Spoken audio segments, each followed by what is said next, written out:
Subscribe करें और bell दबाएं ताकि कोई खबर रह न जाए।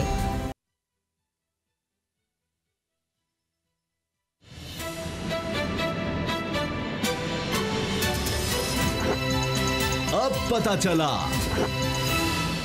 बिस्मिल्लाहिर्रहमानिर्रहीम, अस्सलाम वालेकुम। मैं हूं मोहम्मद उसामा गाजी और आप देख रहे हैं अब पता चला। सियासत में हलचल फिर मच रही है क्योंकि शहबाज शरीफ साहब का एक इंटरव्यू सामने आया है जिसमें वो कह रहे हैं कि इलेक्शन से सिर्फ एक माह पहले उनको बड़ी ऑफर्स हो रही थी, हत्ता कि काबीना में कौन कौन होगा ये बात हो रही थी। यही नहीं, 2 सीनियर सहाफ़ी उनके पास आए कि अब वज़ीर-ए-आज़म उन्होंने बनना है, ये पैगाम लेकर, और बहुत सी बातें उनसे हुई हैं। फिर ये खबरें भी गर्म हैं, इस वक्त सोशल मीडिया पर बात हो रही है कि धड़ेबंदी ज़्यादा तेज़ हो रही है मुस्लिम लीग नून में।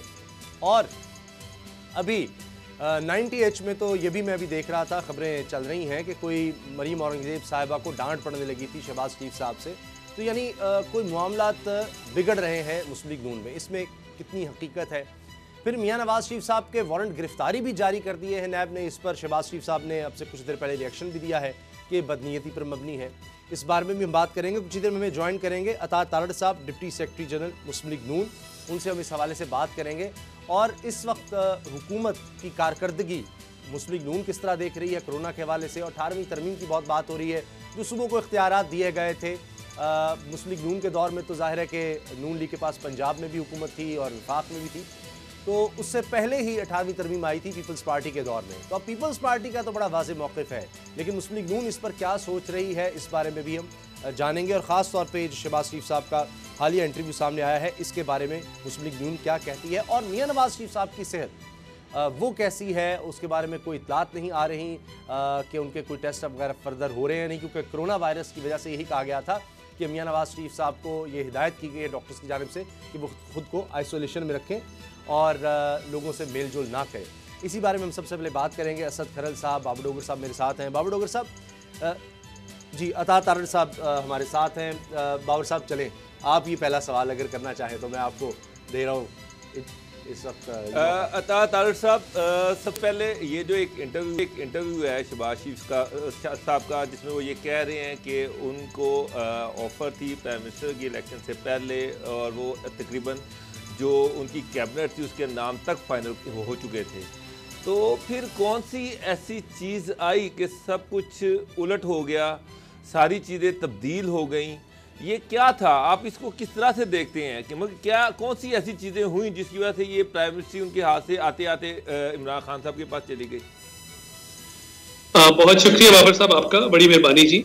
सबसे पहली बात तो ये है कि जो आईने पाकिस्तान और पाकिस्तान के कानून के मुताबिक तरीक़ेकार है वज़ीर आज़म बनने का, उसमें मेरा ख्याल है आपको जनरल इलेक्शन में मेजॉरिटी लेनी होती है सीटों की कौमी असम्बली में, और उसके बाद आप हाउस से कॉन्फिडेंस का वोट लेते हैं, कायदे ऐवान मुंतखब होते हैं, और कायदे ऐवान मुंतखब होने के बाद हल्फ उठाने के बाद आप अपनी काबीना के नाम फाइनल करते हैं। तो तरीक़ेकार तो ये है। अब ये सुहेल वड़ाइच साहब बेहतर बता सकते हैं कि ये उनकी क्या मीटिंग हुई और उसमें क्या बात हुई, और उन्होंने जो कॉलम में जो मुदरजात हैं उनसे उनकी क्या मुराद थी और क्या मकसद था। एक बात तो तय है कि पंजाब के अंदर भी देखें ना, हम सिंगल लार्जेस्ट पार्टी थे, और फेडरेशन के अंदर भी जिस तरह से इलेक्शन कैंपेन चली, हमारी उम्मीद ये थी कि हमें मेजॉरिटी ऑफ द सीट्स मिलेंगी, वो एक अलग टॉपिक है। मगर सुहेल वड़ाइच साहब के आप कॉलम के हवाले से या वो बता सकते हैं या शहबाज साहब बेहतर बता सकते हैं। तारड़ साहब एक मिनट, एक चीज़ तो क्लियर है। देखिए, उन्होंने अपने इस इंटरव्यू में ये भी कहा है कि शहबाज शरीफ साहब ने कुछ ताकतवर हलकों से मुलाकातों की बात भी की है। तो ये नून लीग के अंदर तो डिबेट रही है कि शहबाज शरीफ का बयानिया डिफरेंट रहा है और नवाज शरीफ का बयानिया डिफरेंट रहा है, मरीम नवाज का बयानिया डिफरेंट रहा है। ये बयानिए तो डिफरेंट रही हैं। तो जो मुलाकातों की बात हो रही है और जो शहबाज शरीफ का बयानिया था, इससे तो इस चीज़ को तकवीत मिलती है कि शहबाज शरीफ उन हलकों के साथ अटैच थे, जबकि नवाज शरीफ साहब जो हैं वो वोट को इज्जत दो की कैंपेन चला रहे थे। बाबर साहब देखिए, बात यह है कि जमात के अंदर मुख्तलिफ मकातब फ़िक्र के लोग भी होते हैं, जिनके अपने अपने स्कूल्स ऑफ थाट होते हैं, जिनकी अप्रोच सियासत की तरफ मुख्तलिफ होती है। नज़रिए के हवाले से बहुत सारे लोगों का अपना नज़रिया भी होता है। मगर बात यह है कि मुस्लिम लीग नून के अंदर कायद मियां नवाज शरीफ हैं और मियां नवाज शरीफ का ही बयानिया चलता है। बंद कमरों के अंदर, पार्टी मीटिंग्स के अंदर, डिबेट्स में इख्तलाफ राय रखना, किसी एक पॉइंट ऑफ व्यू से इख्तलाफ करना और अपनी राय उसके बरक्स देना, ये हर पार्टी मेंबर का हक है और ये होता है। हर पार्टी मेंबर अपनी सोच के मुताबिक अपनी राय जो है वो पार्टी के सामने रखता है। मगर एक दफ़ा मियां नवाज शरीफ साहब किसी चीज़ का फैसला कर लें और वो अटल फैसला होता है, फिर उसको तमाम लोग मनोन तस्लीम भी करते हैं, उसको उसके मुताबिक इम्प्लीमेंट भी करते हैं। अब जहाँ तक इस बात की बात है तो देखिए, जो मियां नवाज शरीफ का बयानिया है वही राइज है, उसी को तस्लीम किया गया है और पार्टी उसी पर जो है वो कारबंद है। मगर देखिए, शहबाज शरीफ साहब ने अपनी 4 दहाइयों की सियासत के अंदर हमेशा अपने भाई का साथ दिया है। वो उनको वालिद की जगह मानते हैं, उनकी किसी भी मकाम पर हुक्म अदूली नहीं की। माजी में बहुत पेशकशें उनको की गई, मगर उन्होंने हमेशा जो है वो अपने भाई का साथ दिया और भाई के ही बयानिए पर, भाई के ही हुक्म पर वो तमाम अपनी सियासत जो है वो करते हैं। और आज भी बतौर कायदे हिज़्ब इख्तलाफ वो तमाम मामलात पर अपने भाई से जो है वो रहनुमाई भी लेते हैं और भाई के किसी भी हुक्म की हुक्म अदूली का वो सोच भी नहीं सकते। और ऑब्वियसली एक अप्रोच डिफरेंट हो सकती है, सोच मुख्तलिफ हो सकती है, मगर पार्टी जो फैसला करते हैं। एक और चीज़, शहबाज शरीफ साहब ने इसी इंटरव्यू में ये भी कहा कि चौधरियों के साथ जो तलखी थी वो ख़त्म हो चुकी है, अब हालात न्यूट्रल हैं। अगर इस चीज़ को मिलाया जाए, जो ख्वाजा बरादरान रिसेंटली चौधरी बरादरान से मिले हैं और उसमें भी उनको शहबाज शरीफ साहब की आशीर्वाद थी, तो इसको हम कह सकते हैं कि आने वाले दिनों में पंजाब की सियासत में कोई तब्दीली आ सकती है, किसी तब्दीली का पेश खैमा हो सकती है ये जो मुलाकात थी। देखिए, इससे पहले भी चौधरी साहिबान के साथ हमारा बड़ा एक कॉर्डियल रिलेशन रहा है। खुशी गमी का उनको बड़ा एहसास होता है, हर मौके पे पहुंचते हैं, बड़ी रवादारी का मुजाहरा करते हैं। और मैं चौधरी शुजात हुसैन साहब आज से चंद हफ्ते पहले रफ़ीक तारड़ साहब की अयादत के लिए तशरीफ़ लाए थे, घंटा 1.5 घंटा मुलाकात रही, ख्वाजा बरादरान की मुलाकात रही। स्पीकर साहब से पंजाब असम्बली के अंदर हमारा तकरीबन रोज़ का रब्ता रहता है, हमें तमाम मामलात में एतमाद में लेते हैं और उनसे डे टू डे वर्किंग हमारी बड़ी अच्छी चल रही है।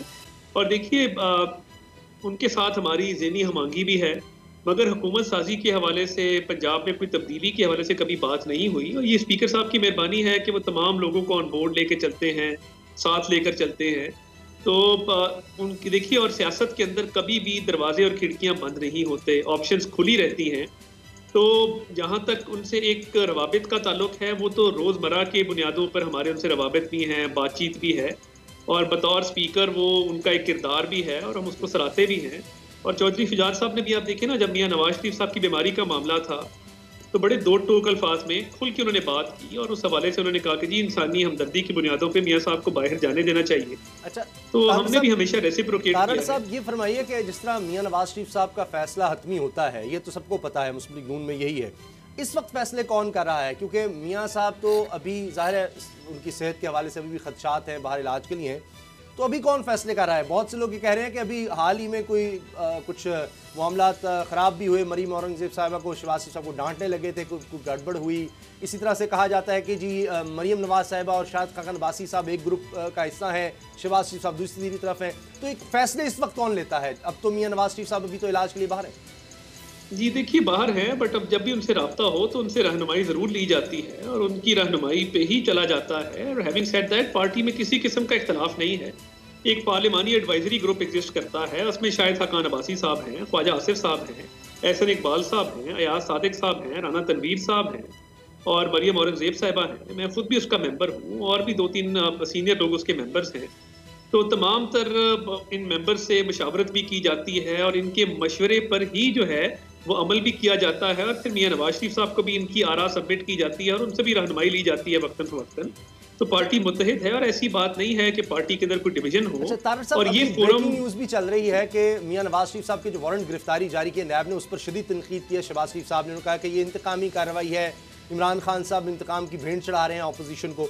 तो ये नैब अगर वारंट गिरफ्तारी जारी करता है तो फिर इमरान खान का उसमें क्या लेना देना हुकूमत का? और जी, उसमें इमरान खान साहब का ये कसूर है कि आपको याद होगा वो अमेरिका गए थे और वहाँ पे जोशे खिताबत में सच निकल आया और उन्होंने कहा एक जलसे से खिताब करते हुए कि शाहिद खाकान अब्बासी ने कहा था कि अगर मैं करप्ट हूं तो मुझे पकड़ लो, तो मैंने पकड़ लिया। और देखिए, नैब न्याजी गठजोड़ के हवाले से किसी को कोई शक व शुबा इसलिए नहीं है कि 100 अरब की BRT वो आज की तो नहीं है, वो तो पेशावर हाई कोर्ट ने उसका नोटिस लिया, फिर FIA से इंक्वायरी शुरू हुई, खैबर पख्तूनख्वा हुकूमत जो है वो स्टे ऑर्डर्स के पीछे छुप रही है, बिलियन ट्री सुनामी की पार्लिमानी कमेटी आज तक नहीं बन सकी, उसके बाद मालम जब्बा का केस है, खुसरो बख्तियार साहब का केस है, चीनी और आटा चोरी नैब को नजर नहीं आते। तो कहने का मकसद ये है कि तमाम तर केसेस वो अपोजिशन रहनुमाओं के खिलाफ हैं, और अगर कोई चीदा चीदा हुकूमती बेंचेस के अफराद के खिलाफ केसेस कायम भी किए गए और उनकी बेलें हुई, तो जिस तरह अपोजिशन के रहनुमाओं की बेलों के खिलाफ अपील में जाया जाता है नैब की तरफ से, तो ट्रेजरी बेंचेस वाले एक दो लोग हैं, उनकी बेल हुई है, उनकी बेल कैंसिलेशन के लिए किसी कोर्ट से रजू नहीं किया जाता। तो ये तमाम तर मामलात हैं। और देखिए, नैब न्याजी गठजोड़ के हवाले से अगर नैब न्याजी गठजोड़ ना होता तो ये तमाम तर हुकूमती अरकान जिनकी इंक्वायरियां अब तक पेंडिंग हैं, जुल्फी बुखारी साहब का ब्रिटिश वर्जिन आइलैंड्स के अंदर प्रॉपर्टीज हैं, ऑफशोर प्रॉपर्टीज हैं, उनके एसेट बियॉन्ड मीन्स का केस है, उन पे बहुत सारे इल्जामात हैं। तो हमें तो गिरफ्तार किया जाता है ये कह के कि अगर इनको गिरफ्तार ना किया गया तो ये शवाहिद मिटा देंगे, सबूत मिटा देंगे, और ये ग्राउंड्स ऑफ अरेस्ट के अंदर ये चीज शामिल होती है। तो मैं पूछना ये चाहता हूं कि क्या जो लोग हुकूमत में शामिल हैं, काबीना के रुकन हैं, वो शवाहिद मिटाने की सकत रखते हैं या अपोजिशन वाले? तार साहब, बाद दफा तो ऐसे लग रहा होता है जैसे नवाज शरीफ साहब की रहाई है, उनका बाहर जाना, मरीम नवाज की रहाई, शहबाज शरीफ साहब की रहाई और दूसरे नून लीग के सीनियर जो लोग हैं उनकी रिहाई, तो ऐसे लग रहा होता है जैसे कोई शायद डील मंडेर चढ़ गई है। लेकिन उसके बाद फिर अचानक दोबारा केसेस बनना शुरू हो जाते हैं, दोबारा चीज़ें ख़राब होना शुरू हो जाती हैं। आप बड़ा क्लोजली चीज़ों के साथ कनेक्टेड है, तो यह अल्टीमेटली चक्कर है क्या? क्या ये सारा कुछ हो रहा है कि कभी लगता है डील हो गई, कभी लगता है नहीं हुई? देखिए, ये बहुत सिंपल मामला है। डील का तो खैर मैं बिल्कुल इस बात को तस्लीम नहीं करता, मगर जब इमरान न्याजी की तरफ से प्रेशर डाला जाता है बजरिया शहजाद अकबर के केसेस कायम किए जाएं, जल्दबाजी में शहबाज शरीफ साहब पे 22 करोड़ के गद्दे नाले का केस डाल दिया गया, आशियाना का केस डाल दिया गया।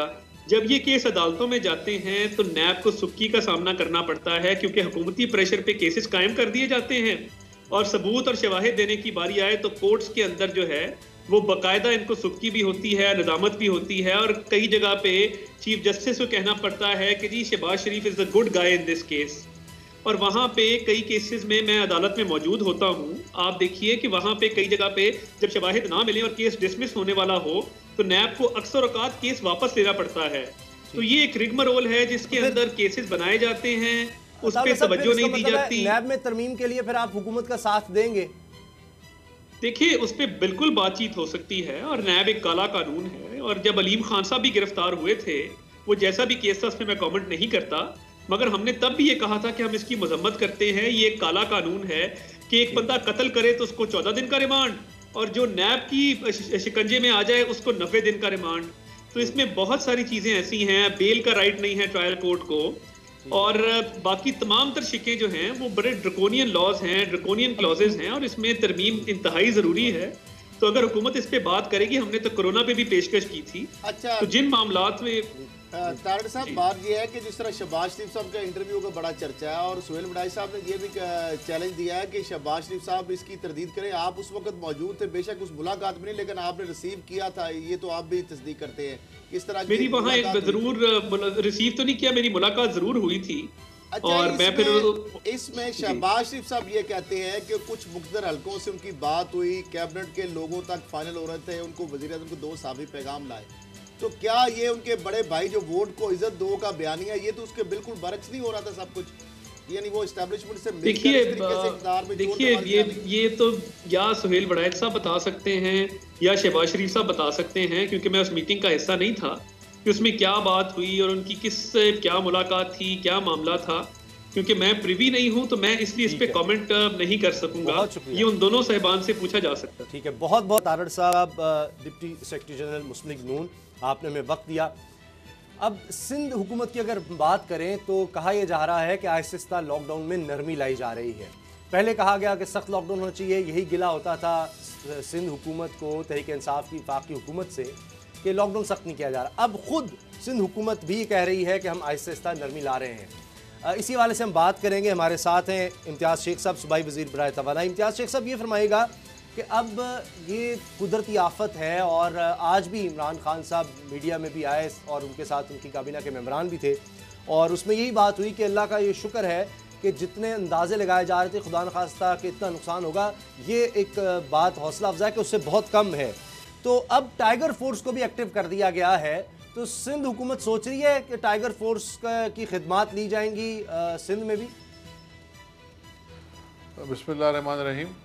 देखिए जी, जब से ये कोरोना वायरस शुरू हुआ है तो ये तकरीबन 26 फरवरी में जब पहला वाक़या केस हुआ था यहाँ, तो सिंध हुकूमत और ख़ास तौर पर वज़ीर आला सिंध ने बहुत प्रोएक्टिव रोल अदा किया और बल्कि मैं कहूँगा कि लीड रोल अदा किया पूरे पाकिस्तान में। और मरकज़ी हुकूमत बहुत देर से जागी और बार बार कहने के बावजूद भी उन्होंने तकरीबन मिड ऑफ मार्च में जाके पहली मीटिंग्स को उन्होंने बुलाई।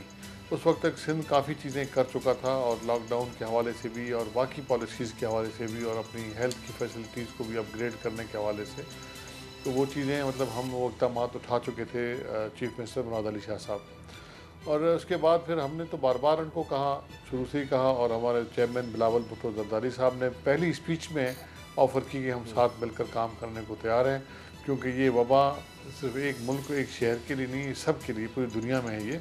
तो अकेला कोई भी इससे लड़ नहीं सकता जब तक कि इत्तेहाद के साथ और मुत्तहद होकर नहीं लड़ेंगे।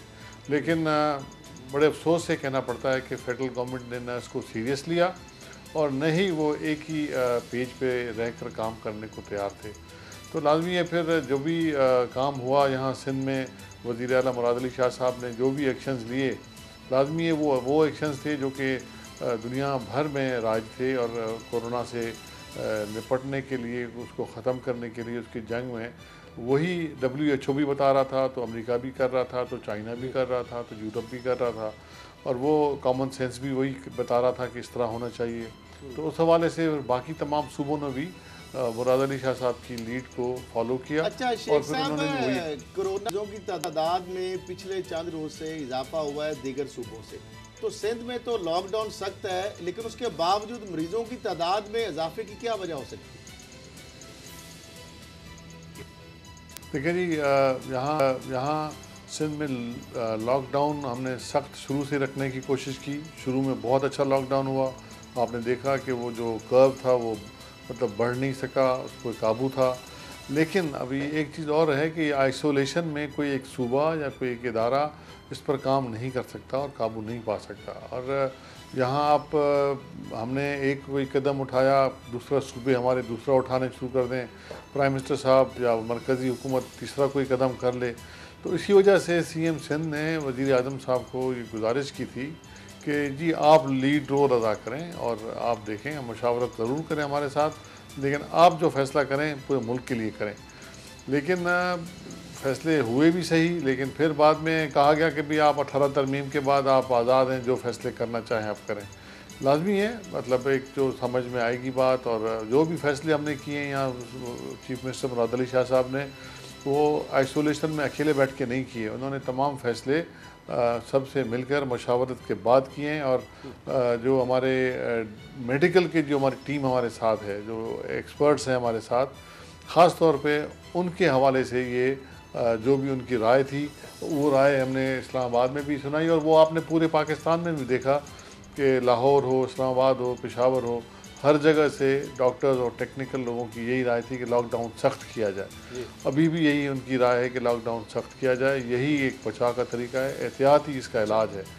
लेकिन जहाँ तक केसेस का ताल्लुक है, आपको पता है कि कराची बहुत बड़ा शहर है और करोड़ों की आबादी है इधर, तो यहाँ शुरुआत जहाँ से हुई है और यहाँ जो आबादियाँ, कच्ची आबादियाँ, जो हमारे वो इलाके जहाँ गुंजान आबादी वाले इलाकों में जब ये लोग निकले बाहर, फैक्ट्रियाँ खुली, बाहर गए और कुछ बाज़ारें खुली, बाहर गए, तो फिर वहाँ से ये सिलसिला बढ़ा और लोकल ट्रांसमिशन का सिलसिला बढ़ गया।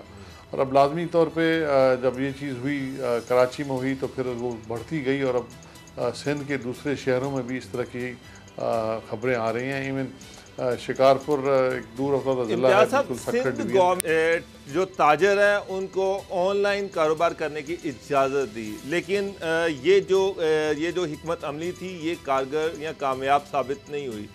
अब जो सुनने में आ रहा है, जो लग रहा है कि सिंध गवर्नमेंट जो है वो ताजरों के साथ और ट्रांसपोर्ट के हवाले से एक नई पॉलिसी लेके आ रही है, तो क्या आप इस लॉकडाउन को नरम करने जा रहे हैं, जो कि लग रहा है हमें इस टाइम?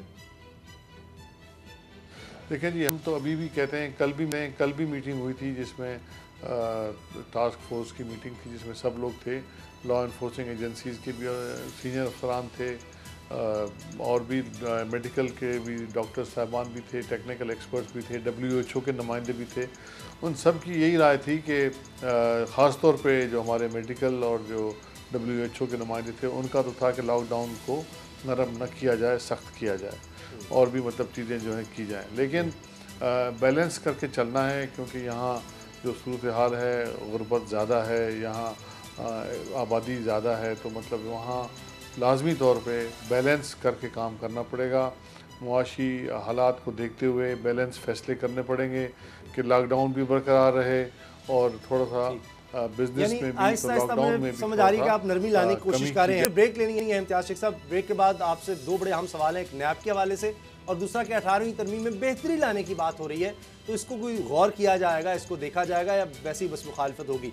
और ब्रेक के बाद डॉक्टर यास्मीन राशिद साहिबा भी हमें ज्वाइन करेंगी, सूबाई वज़ीर सेहत पंजाब, और इम्तियाज शेख साहब भी हमारे साथ हैं। ब्रेक के बाद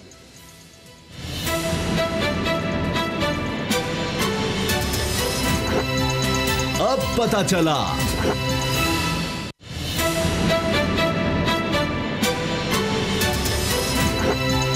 अब पता चला।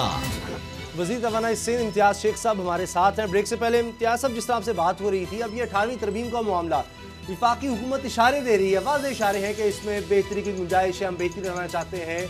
चौधरी शुजात साहब का बयान आ चुका है, पीपल्स पार्टी के इस पर शदीद तहफ़्फ़ुज़ात हैं, लेकिन सवाल ये है कि क्या हुकूमत अगर इसमें कोई तरमीम लाना चाहती है तो उसको देखा जाएगा, उस पर गौर किया जाएगा, या उससे पहले ही बस इसको रद्द कर दिया जाएगा?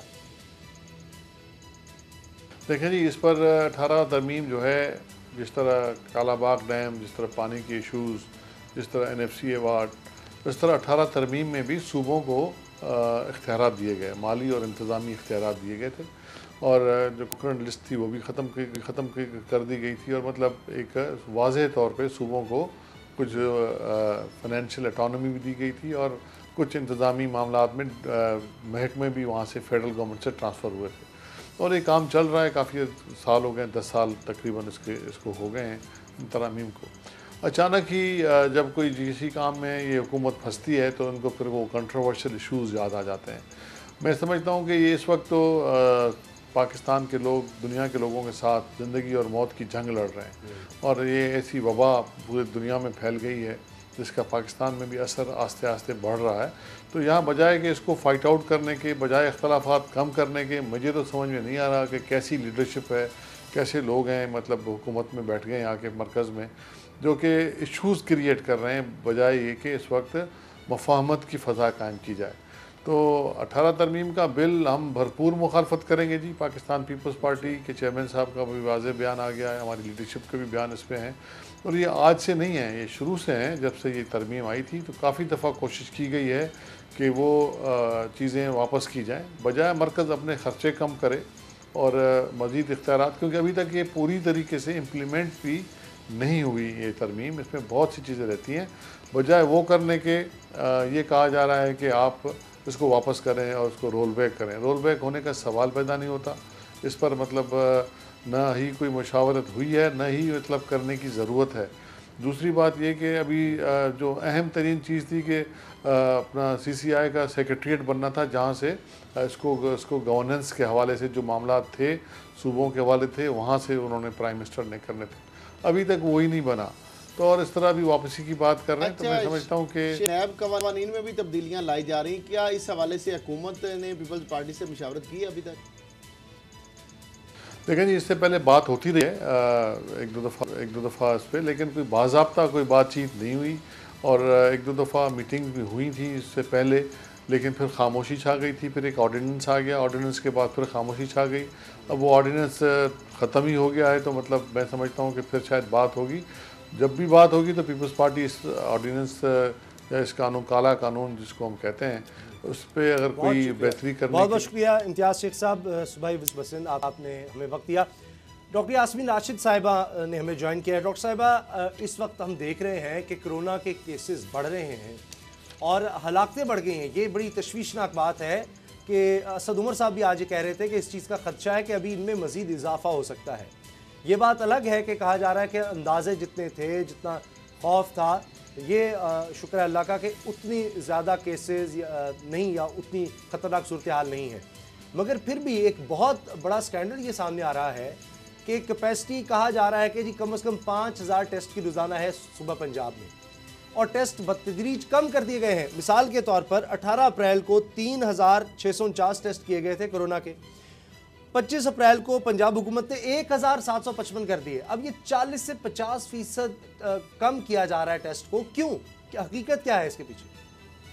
असल में मैं सही बात आपको बताऊं, आज के दिन में 2295 टेस्ट हुए हैं और टोटल नंबर ऑफ टेस्ट जो हैं वो 80,000 के करीब हो चुके हैं। 2-3 दिन की जो ताख़ीर आई है, जिसके ऊपर अब बहुत ज़्यादा मीडिया बोल रहा है, मैं सिर्फ क्लियर ये बात करना चाहती हूँ, हमारा पूरा इरादा है कि सैम्पलिंग की तादाद, और हमारे पास अब अल्हम्दुलिल्लाह कैपेसिटी है कि हम तकरीबन 5000 टेस्ट रोज़ाना कर सकते हैं।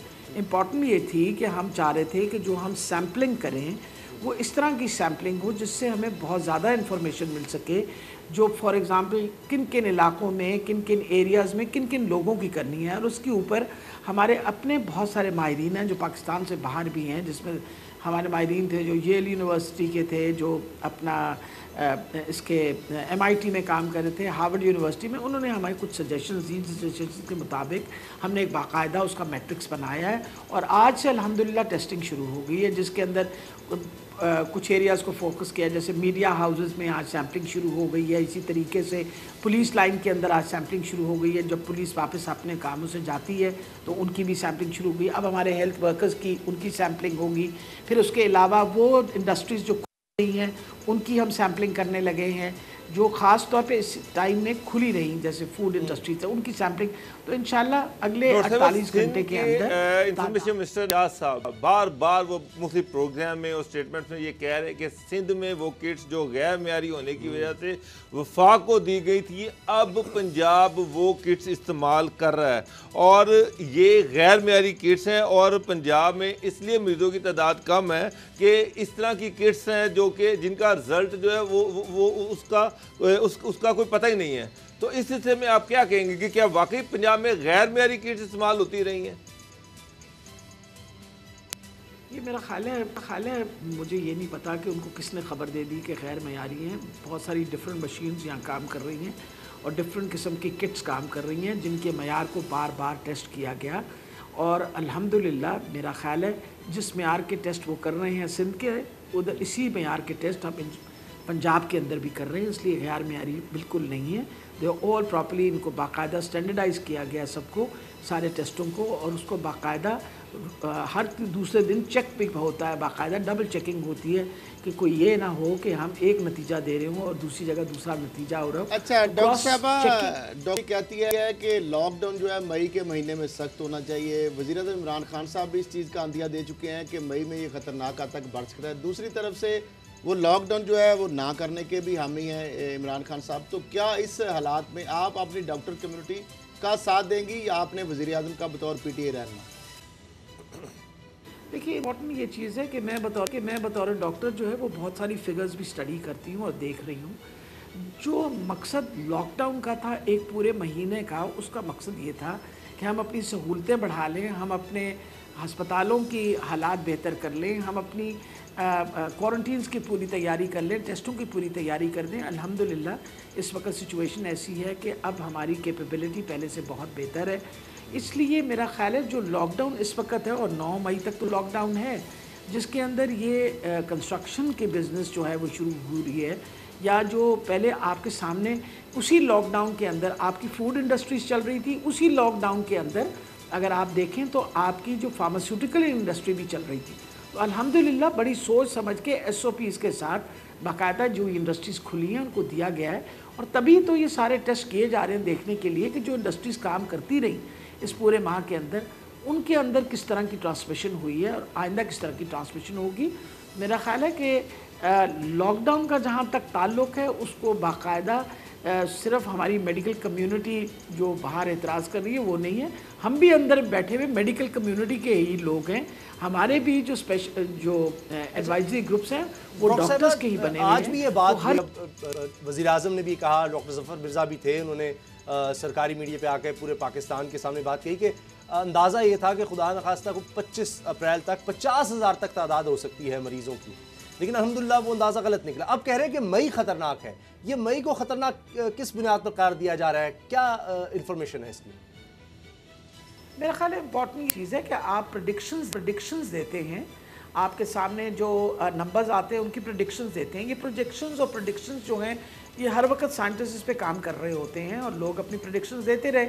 आपके सामने एक प्रेडिक्शन दी गई थी और बाकायदा सुप्रीम कोर्ट के पास जमा करा गई थी कि 50,000 हो जाएंगे, लेकिन अल्हम्दुलिल्लाह इतने टेस्ट करने के बावजूद इम्पॉर्टेंट ये चीज़ है कि नंबर ऑफ पेशेंट्स जो हमारे सामने हैं वो आपके सामने हैं। 15,000 16,000 के करीब तादाद हुई उनकी, और उसमें से 4,000 यानी 15 और 15.5 के, और 4,000 मरीज़ जो हैं वो अब सेहतयाब होकर घर भी चले गए हैं।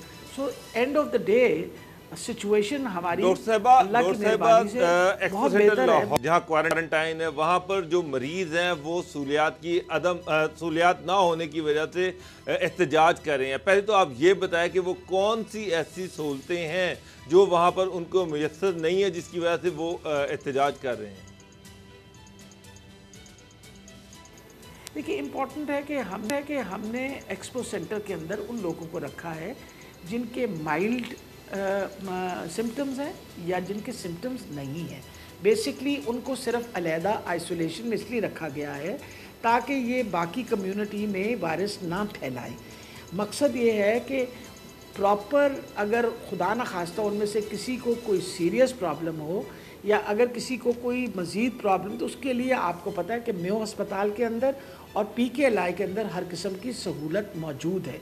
इसलिए ये कहना कि जी सहूलत नहीं दी जा रही, खाने के ऊपर एतराज़ करते हैं और इन चीज़ों पे एतराज़ करना, मेरा ख्याल है इम्पॉर्टेंट तो ये चीज़ है कि हुकूमत पूरी कोशिश कर रही है कि बेहतर से बेहतर सहूलतें दें, लेकिन आप थोड़ा सा समझने की कोशिश करें। That's a field hospital actually है आइसोलेशन करने के लिए उन लोगों के जिनके माइल्ड या मॉडरेट सिम्टम्स हैं, और बाकी जो ज़्यादा सीवियर सिम्टम्स के हैं उनको हम या तो PKLI में लेके जा रहे हैं या उनको हम अपने पास मेयो अस्पताल में रख रहे हैं। इसी तरीके से बाकी जगहों पे भी यही रूटीन कैरी आउट हो रही है। फील्ड हॉस्पिटल जो रावलपिंडी का है वहाँ माइल्ड या एसिम्प्टोमेटिक पेशेंट्स हैं। यूरोलॉजी का जो हॉस्पिटल है उसके बहुत शुक्रिया डॉक्टर यास्मीन भाई, वज़ीर सेहत पंजाब, आपने वक्त दिया। ब्रेक के बाद आपको बताएंगे किस तरह तहरीके इंसाफ की हुकूमत में इंसाफ की धज्जियाँ उड़ाई जा रही हैं, एक शख्स कानून का मजाक उड़ा रहा है, किस तरह आज भी VVIP कल्चर कायम है। इमरान खान साहब तो कहते हैं कि अस्पताल तब ठीक होंगे जब जहाँ पर जितने सियासतदान हैं, बड़े बड़े लोग हैं, इनका इलाज भी होगा, लेकिन वहाँ जाकर होता क्या है, ब्रेक के बाद बताएंगे।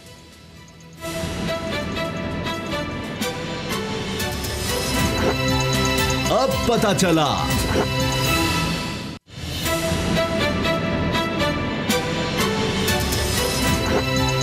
अब पता चला।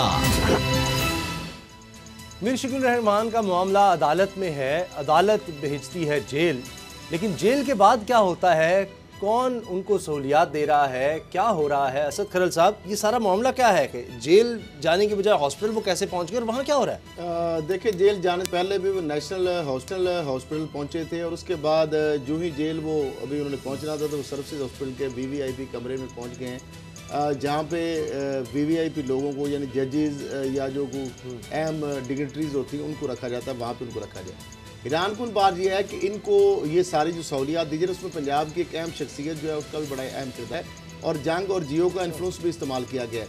और नैब इसमें खामोश तमाशाई का किरदार अदा नहीं कर रहा, बल्कि नैब मुलजम का सहूलतकार बना हुआ इस सारे मामले के अंदर। वरना आपको पता है कि आम नैब के जो हवालाती या कैदी होते हैं, जो उनके नैब के मुलजम होते हैं, उनके हवाले से होम डिपार्टमेंट या जेल जो हुकाम है वो भी रिलेक्टेंस जाहिर करते हैं कि जब तक नैब की उसमें ईमान शामिल ना हो वो जल्दी से मुलजम को किसी हॉस्पिटल में इस तरह शिफ्ट नहीं किया जाता। बिल्कुल वहाँ पे उनको जो जहाँ पे नवाज शरीफ साहब का कहा जा रहा है जहाँ पे रखा था, जहाँ पे एहसन इकबाल साहब को रखा गया था, उस जगह पे उनको रखा गया है। आज भी उनके साथ मुलाकातें उनके घर के लोगों की हो रही हैं। ज़ाहिर बात है चूँकि नैब जो है उनसे हाथ उठा चुका है, जिस तरह मैं पहले भी कह चुका हूँ, तो आलमोस्ट उनकी डील हो चुकी है। माल्टाउन के जे ब्लॉक के अंदर एक मीटिंग हुई थी, लास्ट उसके अंदर जो फाइनलिटी हुई थी उसमें मीर इब्राहिम और रहमान साहब गए थे। 27 मार्च की रात 8 बजे से लेकर सुबह 10 बजे तक उस घर में मौजूद रहे थे। उस घर का जो मालिक है 3 कनाल का वो घर है, जे ब्लॉक माल्टाउन में है।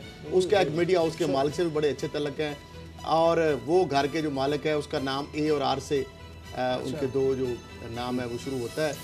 तो वहाँ पे ये सारी तय हुई। उस हवाले से नैब के अहदेदार जो है मीर शकील रहमान से मिल के उन्होंने ये इमरान खान साहब के ऊपर सारा मलबा डाला, अपनी उन्होंने इनसेंसी शो की। उन्होंने कहा जी आप हमें तंग ना करें, हम आपको तंग नहीं करेंगे, आपको हम जुडिशल भी कर देते हैं आपको। तो इस वजह से सब कुछ हो रहा है, इदारे मिल गए साथ। जी बाबर साहब। सामा साहब खल साहब कह रहे हैं नैब की बात, मैं तो पंजाब गवर्नमेंट की बात कर रहा हूँ। अब खल साहब आप हालात देख लें कि शकील रहमान साहब का जुडिशल हुआ रिमांड, वो जेल आए, जेल में एक रात भी नहीं रहे, वहीं से बैरक से सीधा हॉस्पिटल आ गए, वीवीआईपी रूम में ठहरे हुए हैं, जबकि वहाँ पर जेल के जो कैदी हैं उनका अलहदा से 6 बेड का कमरा है, उसको भी छोड़ दें। अभी तक वो वीआईपी रूम जो है वो सब जेल डिक्लेयर नहीं किया गया, जेल का अमला उनको वहाँ छोड़ के चला गया है और वहाँ पर 2 सिपाही बैठे हुए हैं। बस ये वहाँ पे ये इंतजामात हैं। आगे सुन लें कि जेल वाले उनको क्यों नहीं सब जेल डिक्लेयर कर रहे। उसकी वजह ये है कि जेल खाना जात ने मुलाकातों पर पाबंदी लगाई हुई है कोरोना की वजह से, कि 2 महीने कोई मुलाकात नहीं होगी, कोई बंदा आके मिलेगा नहीं। तो अब वहाँ पर ना उनको एसी है, यहाँ पर वीवीआईपी रूम है, एसी है, तमाम फैसिलिटीज हैं, सारे रिश्तेदार वहाँ पर आकर बैठे हुए हैं और पंजाब गवर्नमेंट जो है वो इसमें फैसिलिटेटर का रोल प्ले कर रही है। इमरान खान साहब को पता नहीं है और यहाँ पर छुप छुप कर बड़े बड़े लोग जो हैं वो जेल खाना जात को और अस्पताल के एमएस को फ़ोन कर रहे हैं कि इनको मैक्सिमम इस अनोखे लाडले को फैसिलिटेट किया जाए। मैं हैरान हूँ कि एक कैदी जिसपे करोड़ों रुपए की करप्शन का इल्ज़ाम है, नैब का वो कैदी है और वो नवाज शरीफ जिस कमरे में रहता था वो प्राइम मिनिस्टर था, अभी भी फॉर्मर प्राइम मिनिस्टर था, अभी भी वो कमरा जो खल साहब ने कहा वो वीवीआईपी जिसका जजेस हैं सुप्रीम कोर्ट और हाई कोर्ट के या मिनिस्टर्स हैं उनके लिए वक़फ़ है। शकील रहमान साहब की उसमें कोई एंटाइटलमेंट नहीं बनती, लेकिन ये पंजाब हुकूमत ये इस मुजरमाना खेल में बराबर की शरीक है। पंजाब गवर्नमेंट की एमा पर उस बंदे को इलीगली अनलॉफुली फैसिलिटेट किया जा रहा है। इमरान खान साहब को इसका नोटिस लेना चाहिए, ये इमरान खान साहब को भी चीट किया जा रहा है इसमें। अच्छा ये तो बात इस तरह से है कर्नल साहब कि इमरान खान साहब जो बातें कहते हैं वो क्या कहा करते थे, क्या वो भी बेबस हो गए हैं? मुझे तो ये समझ नहीं, इमरान खान साहब आपने चेक कराया ना इदारों से, अपने लोगों से, अपने कॉन्फिडेंस से कि पंजाब की कौन सी अहम शख्सियत है जिसके कहने पे ये सारा जो उनको सहूलतें मिल रही हैं, जो उनको कमरा मिला, जो डॉक्टर्स उनके ऊपर मामूर हैं और जो उनको सहूलियात दी जा रही हैं और जो इंटाइटलमेंट ना होने के बावजूद भी उनको जो कमरा दिया गया है, ये इमरान खान साहब पता चला इंटाइटलमेंट को छोड़ दें। मुझे एक बात बताएं सर, एक कैदी उस कमरे में जा ही नहीं सकता। एंटाइटलमेंट तो ये है ना कि चले कि ये प्रेसिडेंट है, ये प्राइम मिनिस्टर है, ये सबका प्राइम मिनिस्टर है, ये मिनिस्टर है, ये आम आदमी है, ये बात नहीं है। मसला ये कि एक कैदी उस कमरे में जा ही नहीं सकता, उसको वार्ड में जाना चाहिए जो कि कैदियों के लिए है, वो वहां पर नहीं है, वो एक वीवीआईपी रूम में है। किस तरह से है महकमा जेल खाना जात उस कमरे को अभी तक सब जेल क्यों नहीं डिक्लेयर कर रहा? मुझे एक बात बताएं, आप उसका स्टेटस क्या है? साहब आप मुझे बताएं, आप मुझसे ज्यादा बेहतर जानते हैं।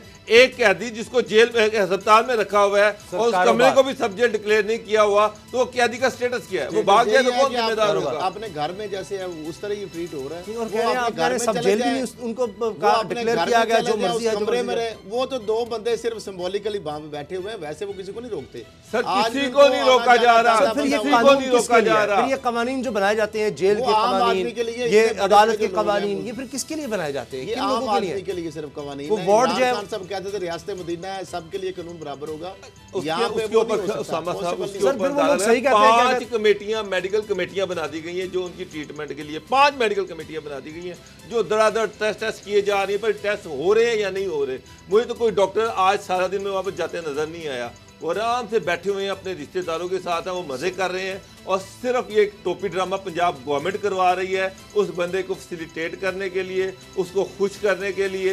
और आप कह दिए हजारों के जो बात कही जाती तो है उनको मिल जाएगी क्योंकि नैब ने केस इस तरह माशाल्लाह बनाएगा कि उनको आराम से बेल सर, ये मिल फिर जाएगी। जो बात कही जाती है आपको लोगों होने में, की जरूरत नहीं, वो घर चले जाएंगे, आपको कोई परेशान होने की जरूरत नहीं। इसका मतलब है 2-4 दिन अगर वो रह लेंगे हॉस्पिटल में, जाना तो उन्हें घर है ही, तो क्या फर्क पड़ जाएगा। इसका मतलब है जो आम लोगों में बात की जाती है, जो कहते हुए दुख भी होता है कि जी अगर कोई डाका मारना ही है, कोई करप्शन करनी है, कोई किसी इदारे को चूना लगाना है तो फिर बड़े लेवल का करो, करोड़ों अरबों का, मतलब कोई 1-2 कनाल 1-2 मरले का नहीं, ये 56 कनाल कम से कम वो भी अरबों की जमीन हो, अरबों रुपए की, तो फिर आपको कोई कुछ नहीं कहेगा। कम अज कम 3 कोरोना की मैं बात नहीं कर रहा, 3000 कैदी ऐसे हैं पंजाब की जेलों में जिनको मुख्तलिफ बीमारियां हैं और जिनको हॉस्पिटल भी नहीं लेके जाया जा रहा। पहले तो शकील रहमान को सारे रूल्स को वायलेट करके उसको जिस तरह से सर्विसेज हॉस्पिटल में लाया गया, ये तो मरियम की मिसाल भी मुझे भूल जाती है। मरियम का भी कोई ना कोई प्रोसीजर अडॉप्ट किया गया था, इसका तो वो भी प्रोसीजर अडॉप्ट नहीं किया गया। जेल का अस्पताल है, पहले वो चेक करता है, उसके बाद वो रिकमेंड करता है,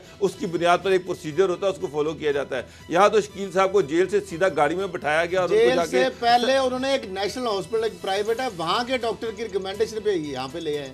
जेल के डॉक्टर बेचारे को तो वहाँ पे उन्होंने मौका ही नहीं दिया ना, तो सारे रूल्स को तो वायलेट किया जा रहा है। 22 करोड़ लोग कौन है सर? ये भेड़ बकरियां ये हैं।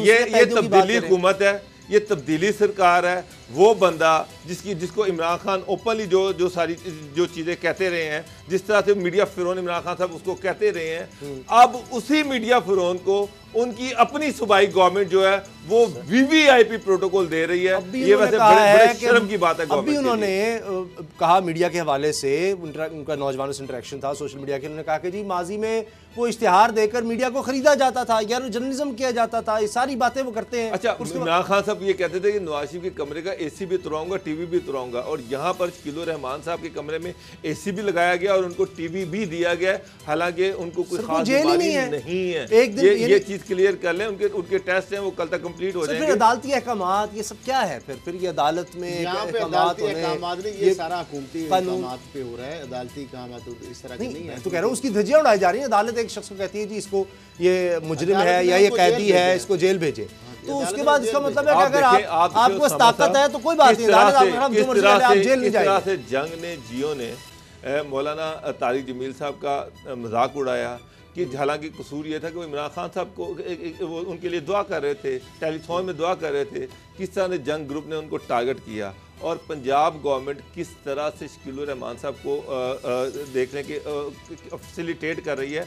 वो बंदा जिसका तौहीन अदालत पर अरेस्ट वारंट भी निकल चुका हुआ है, और होना तो ये चाहिए कि उनको अरेस्ट करके उनको वहाँ पर जज साहब के सामने पेश होना चाहिए था। यहाँ पर वो एक दिन के लिए, 1 घंटे के लिए भी जेल में नहीं बैठा, 1 घंटे के लिए भी जेल में नहीं बैठा, और यहाँ पर वो बड़े मजे से अगर नहीं लेते थे, इसका मतलब है कि फिर वो जानबूझ के सारी हुकूमत मिली हुई है और ये सब कुछ किया जा रहा है। देखते हैं क्या होता है। प्रोग्राम देखने का बहुत बहुत शुक्रिया, जो हमें याद रखिएगा। इजाजत दीजिए, अल्लाह हाफ़िज़।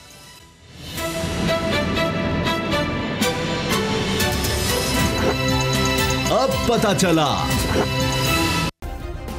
सब्सक्राइब करें और बेल दबाएं ताकि कोई खबर रह न जाए।